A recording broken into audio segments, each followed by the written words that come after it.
우리는 지난 몇 시간에 거쳐서 이제 앞으로 태어날 바벨론의 운명에 대한 말씀을 우리가 살펴보았습니다. 하나님의 마음은 어떤 마음일까? 이 하나님의 마음은 모든 열방들이, 모든 족속들이 하나님을 알기를 원합니다. 자, 하나님의 아는 것이 우리의 힘이고 하나님 아는 것이 우리의 복이지요.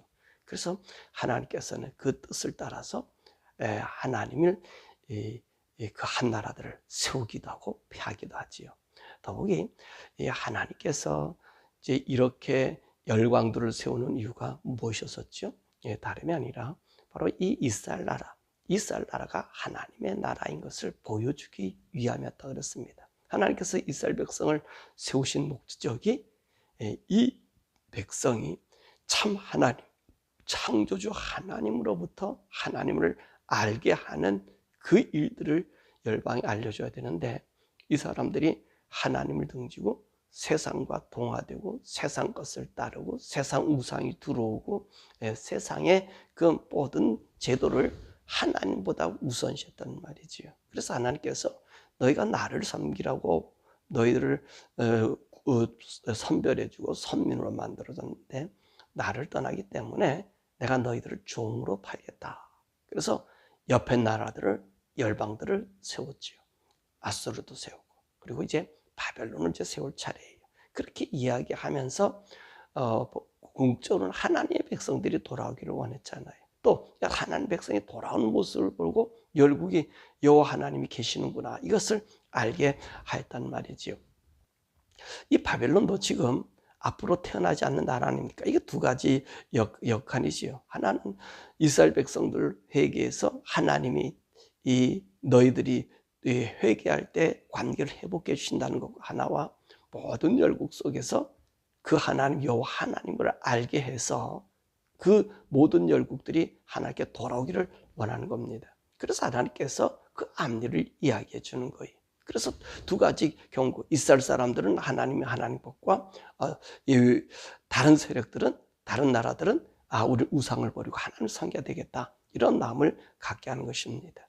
자, 오늘 하나님께서 우리가 몇 시간 동안에서 계속 이 말씀을 보호한 것처럼 하나님 바벨론을 사용했잖아요. 이번에 이 바벨론은 어떤 나라입니까?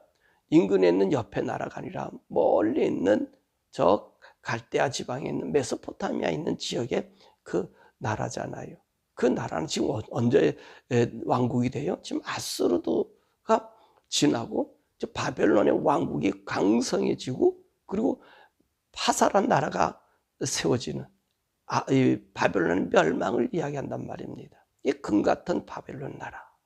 그러니까 이 얘기는 보세요. 이사야가 지금 이 얘기할 때는 사실 될 수 있는 조건의 모습이 아닐 수도 있단 말이지요. 그런데도 우리 하나님께서 내가 하나님인 것을 보여주기 위해서 이 말을 이사야 선지자를 통해서 이제 그 바벨론에다가 얘기하고 이 이스라엘 유다 사람들에게 이야기해 주고 있는 것입니다. 자, 그렇기 때문에 오늘 하나님께서는 내가 우리 46장에서 봤던 것처럼 나 외에 다른 신이 없다. 아무리 너희들이 신을 만들고 하늘의 별들을 쳐다보고 기도하고 어떤 일을 행해도 하나님이라고 하는 존재는 나 하나밖에 없음을 우리 46장에서 주님 말씀하셨단 말입니다. 자, 그런데 오늘 이 바벨론이라고 하는 나라의 운명이 어떤 운명이냐라고 하는 거지요. 이 나라를 갖다가 내가 권력과 힘을 준다고 이야기했습니다. 제국이 되게 한다고 말씀했습니다. 그런데 이 바벨론이 오늘 47장에 와서는 자기가 이제 모든 이 아수르를 패하고 그 지역의 모든 곳들을 제패하고 더 나아가서 이 유다라고 하는 나라, 유다라는 나라, 하나님이 있는 나라, 히스기야가 이겨서 아수르를 급격히 쇠하게 만든 그 유다, 상처나지에 오늘 하나님이라고 불리는 그분을 섬기는 유다까지 복속시키니까 이 바벨론이 어떤 일이 생겨지냐면 교만해진 거예요. 자기가 모든 열국의 주인으로 되었다는 것이지요. 그리고 나서 하나님이 하셨다고 이미도 말씀했음에도 불구하고 이들은 이 모든 것이 자기의 능력, 자기의 힘이라고 생각했던 거예요. 어제도 얘기했지만 자기의 신 벨과 그리고 느보의 그 힘이라고 생각했던 거지요. 믿었던 거지요. 그리고 나서 하나님이 예언하고 이 이스라엘 백성들이 하나님을 섬기지 않으면 너에게 보내준다고 한 얘기를 했지만 오늘 이들이 하나님의 그 말을 잊어버리고 이 이스라엘 백성들을 잠시 쉽게 말하면 맡겨둔 건데 오히려 이들을 갖다가 학대하고 오늘 6절의 말씀 보니까 노인들을 갖다가 이 노역에 살게 하고 욕되게 만들고 그런 일을 행했다는 것입니다.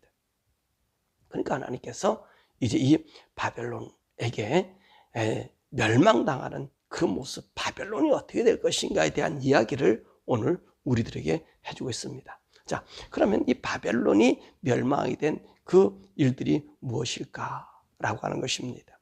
오늘 보면 바벨론 자신의 힘과 능력이 막강하여 얻은 권세라고 생각했던 거예요. 그래서 6절의 말씀 보니까 오늘 이스라엘 백성들을 그들에게 맡겨놓았는데 이들의 죄악이 그들의 노인들의 피를 빨아먹는 거예요.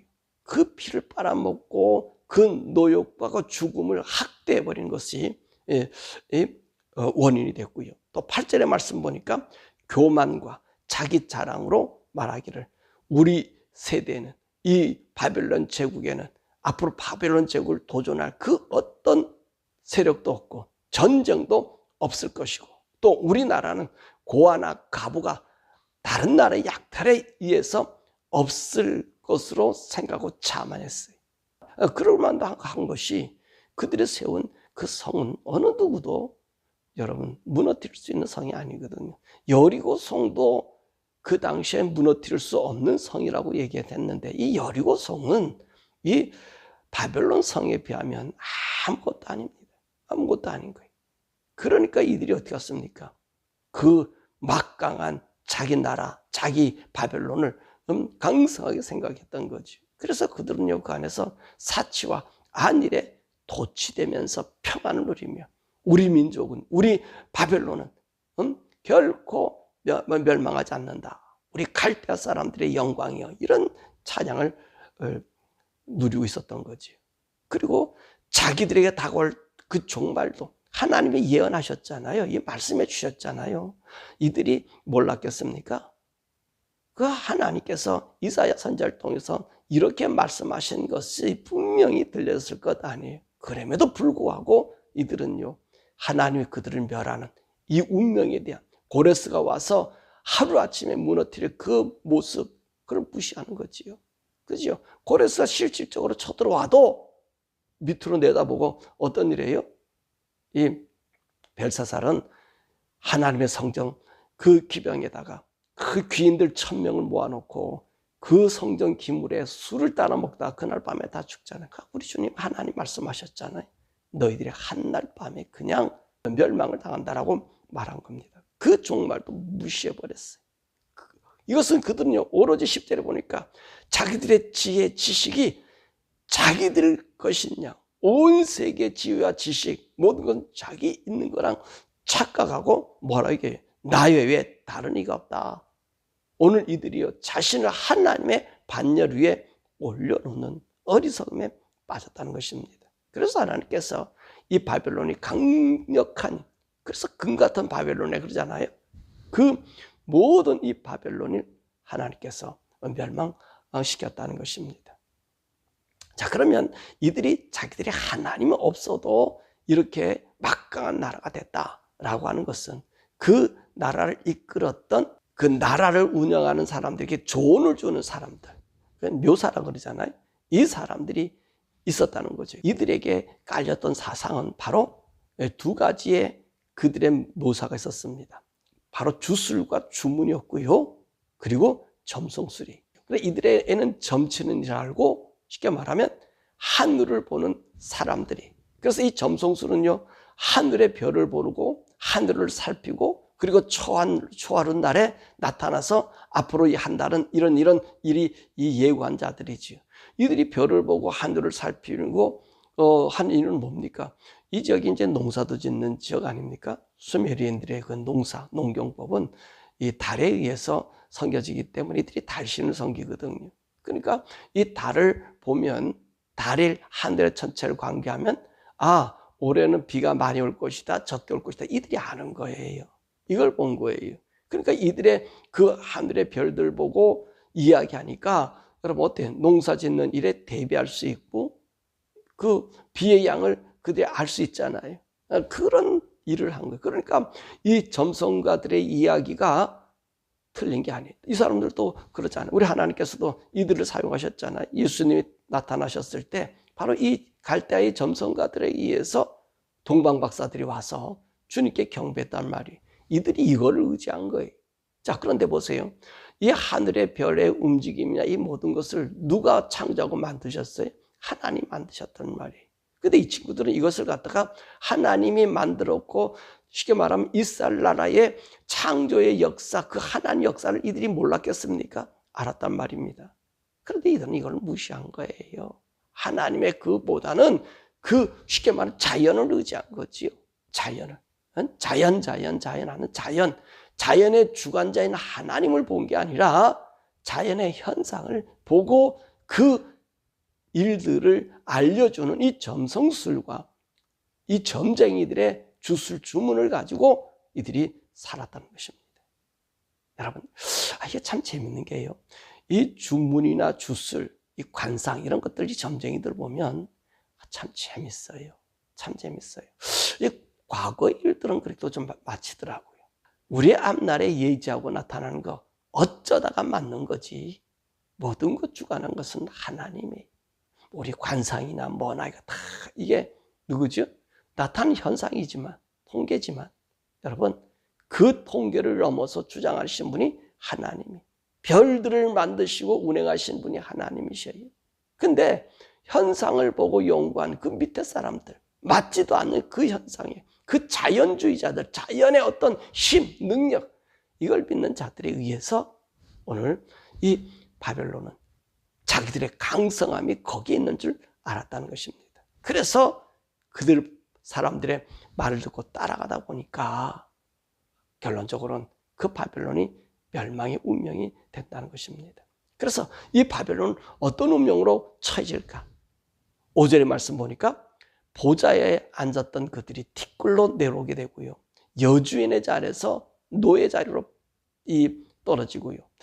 이 3절의 말씀 보면 다른 나라에게 보복한 대로 그 보복을 그들이 그대로 당한다는 것입니다. 그리고 12절의 말씀 보니까 믿었던 지식의 근원인 주술의 효과가 없어져 버리고요. 자기들의 동맹하고 물건을 사고 팔았던 이 친구들이 떠나가고요. 14절에 보니까 모든 영광이요 초계 같았더라는 거예요. 이제까지 그들이 의지했던 점성가들이라든지 또 이 점쟁이 이 주문 주술을 했던 사람들이 그들이요 풀과 같은 거 자기 몸 하나 데울 수도 없는 그런 풀과 같은 사라져버리는 그런 존재들이었더라는 거예요. 그 바벨론 운명이 그렇다는 거예요. 다시는 여주인으로 그 자리를 차지하지 못한다는 그 모습을 보여주고 있습니다. 자, 그러면 이런 일을 누가 하시는 거죠? 우리 4절의 말씀이에요. 우리의 구원자신 만군의 여호와 이스라엘의 거룩한 그 하나님이 모든 것을 다스리고 계신다는 것입니다. 자, 오늘 이 말씀은 언제 하셨다고요? 이 바벨론이 제국도 되지 않은 상태예요. 3, 4년 전에는 아수르에게 정복당한 상태예요. 이제는 힘이 없는 무의미한 그 나라. 근데 하나님께서 너희들을 세상의 주관자로 삼아 준다고 얘기한 거거든요. 자, 이 일을 통해서 오늘 이 이스라엘 사람들로 하여금 경고를 주는 거예요. 너희가 지금 아수르를 이겼다고 자만하고 또 하나님께서 히스기야의 기도를 들어 응답해 줬다고 히스기야가 교만해지고 그렇지만 너희들이 하나님을 온전히 제대로 알지 못하면 너희들의 운명이 바벨론에 지금 저 나약한 바벨론에 삼켜지게 될 것을 말씀해 주고 있는 것입니다. 그러므로 사랑하는 여러분, 저와 여러분들은요 하나님 말씀을 믿고 따라야 돼. 우리 주님이 그랬잖아요. 이 바벨론이 지금 와서 그 모든 영광을 볼 때 이 얘기를 그들에게도 안 알려줬을까요? 알려줬을 것 아니에요. 너희들이 이렇게 되더라 라고 하는 것을 알려줬을 것 아니에요. 다 보여줬을 것 아니에요. 근데 우리 인간은요, 잊어버려요. 하나님 말씀을 경히 여겨요. 그리고 자기가 믿었고 자기가 살아왔던 그것을 최고의 방식으로 생각해요. 이게 바보라니까요. 우리 하나님께서는요, 이 세상 사람들을 심판할 때 하나님 우리 그거 못 들었습니다. 그렇게 할 수 없게 만들어요. 다 알려주잖아요. 다 공개하잖아요. 다 보여주잖아요. 자기들의 그 발전과 흥망을 우리 주님이 다 알려주잖아요. 알려주지 않는 게 없잖아요. 마찬가지 우리 주님이 오신다고 하는 심판에 대한 이야기 하시잖아요. 왜 심판해요? 우리 하나님의 심판을요 하는 게 사단이 때문인데, 이 사단을 이길 수 있는 힘이 뭐냐? 예수 그리스도다. 그래서 이 죄를 도말시키는 예수님을, 그 하나님 자신을, 만물의 근원 창조주 하나님이 그분이 우리에게 오셔서 인간이 되어 주셔서 우리를 살려줬잖아요. 그 믿으면, 예수 난 믿으면 내가 영원히 멸망당하지 아니하고 나를 구원해 줄 거야. 그러면서 기록에 남기고요. 그 신실한 성도들이 말씀을 붙잡고 고난과 환난을 당해도 그 하나님 믿는 믿음의 사람을 쓰고 있잖아요. 세계 역사의 운명도 그렇게 주님이 다 말씀해 주었잖아. 이 바벨론이라는 나라를 세웠을 때 벌써 누굽니까? 이 다니엘을 통해서 이 역사의 세계가 어떻게 진행될 것이라고 하는, 바벨론 뒤에 이 페르시아가 나타나고, 페르시아 뒤에 헬라가 나타나고, 헬라에 갈라진 4개의 나라가 나타나고, 이 4개 나라 중에 하나는 이 이스라엘 나라를 아주 모독하게 만들고, 그 모독한 나라보다 더 강한 로마가 생겨지게 되고, 로마가 멸망시대가 되지만 우리 주님이 그 우상들을, 이 나라를, 이 세상을 쳐버리는 것을 말씀해. 그리고 또 그게 모자라서 우리 주님이 오셨을 때 또 말씀해 주시고, 그게 또 모자라서 그 사도들에게 말씀해 주고, 그것도 잘 따르지 않을까 봐 우리 주님께 요한계시록에 말씀을 줘서 우리에게 증거로 삼는 거예요. 그러니까 하나님의 심판은요, 모든 사람들이 뭐라 얘기할 수 없어요. 이 바벨론도요, 하나님께 항의할 수 없는 게, 우리 하나님이도 말씀해 주셨잖아요. 이 고레스라는 사람이 나타나서 너희 나타날 것이니까 그때 어떻게 하라 그런 거예요? 돌이키면 하나님께서 그 멸망을 멸해 주신단 말이에요. 하나님 그래 이스라엘 백성에게도 얘기하잖아요. 1장에서 나하고 좀 얘기하자, 나하고 좀 토론하자, 그렇게 얘기하시잖아요. 우리 주님 우리 인생들에게 이 말씀을 주시면서 이 말씀 되어지는 모습을 보고 토론하자는 거예요. 이야기하자는 거예요. 앞으로 세계가요, 진짜 돈 위주, 우상에게 말하면 그 우상이 말하고 기사와 능력, 앞으로 세대가 그런 세대로 오잖아. 지금 그것이 보여지는 게 AI가 통해서, 우리가 지금 이 로봇 산업에 의해서 이 모든 것들이 지금 우리들의 현상이 눈앞에 보이잖아요. 그것도 2000년 전에 우리 주님께서 우리에게 말씀해 주시고 증거가 이 세상으로 되어가고 있어요. 근데 저와 여러분은 어떻죠? 어디가 먼저 빠르죠? 그 말씀을 잊어버려요. 그 말씀을 우리가 기억하려고 하지 않아요. 하나님 제일로 보려고 그러지 않아요. 세상 문화와 환경에 같이 섞여서 거기에 깃들이는 거예요. 우리가 어제 수요일날 성경 공부했던 것처럼 요한계시록에 라오디게아 교회와 똑같은 거예요. 라오디게아 교회 사람들의 모습이 우리의 모습으로 섞여서 세상 문화와 혼합돼서 하나님 잊어버리거든요. 여러분, 오늘 주님께서 오늘 이사야 47장의 말씀도 이 바벨론의 멸망에 대한 이야기를 하는 것은 무엇을 얘기하는 거예요? 바벨론도 자만하지 말고, 또 그 이스라엘 나라도 실망하지 말고 굳건히 하나님 믿으라고 얘기하는 거예요. 우리가 하나님 믿으면 누가 책임져 주셔요? 우리 하나님 우리를 책임져 주셔요. 우리 삶을 인도해 주세요. 건강도 인도해 주세요. 이 라오디게아 교회 눈약 있고 귀약 있고 온천역도 있고 병이 없을 것 같은 나라잖아요. 그럼 우리 주님은 그는 벌거벗었다 그랬고요. 안약을 사서 바르라 그랬고요. 그죠? 흰옷을 입으라고 얘기한 것처럼 저와 여러분들은 항상 하나님 말씀이, 예수 그리스도의 이 복음이, 그 주님이 우리를 향하여 오시는 그 생명의 주님의 그날을 고대하며 이 세상에 어떤 문명이나 문화보다 하나님 안에서 사는 주 예수 그리스도의 보혈의 은혜 공로 속에 저 여러분이 거하는 그런 자가 되어서 주님 오실 때 정말로 우리의 이름이 불려지는 그 영광스러운 복을 누리는 우리 성도 되시기를 주님의 이름으로 축원합니다. 오늘 우리가 이 시간에 함께 기도할 것은 우리 하나님은 이 온 세상을 경영하시는데 그냥 속임수로 그렇게 하지 않다 그랬어요. 다 알려준다 그랬어요. 하나님의 심판이 준엄하면 준엄할수록 오래전부터 이야기하시는 거예요. 오래전부터 사람들에게 이야기해서 확증을 삼는 거예요. 우리가 믿는 예수님이 생명이라고 하는 것은 바로 그분이 우리의 죽으셨고 또 그분이 앞으로 될 모든 일들을 우리에게 알려주셨기 때문에 그렇습니다. 여러분, 오늘도 제가 우리 함께 기도하고 하나님, 세대가 어떤 환경, 어떤 영향이, 어떤 문명의 발달이다 할지라도 우리는 예수님 나의 구주로 섬기고 주님의 말씀이 나의 삶의 그 발걸음이 될 수 있게 해달라고 우리가 기도하는 이 아침 되기를 바라고, 이 믿음의 발걸음에 우리 대한민국과 미국이 또 정치하는 자들이 하나님 편에서 이 바벨론의 이 왕들의 모습을 담지 않게 해달라고 우리 주여 부르고 함께 기도하죠.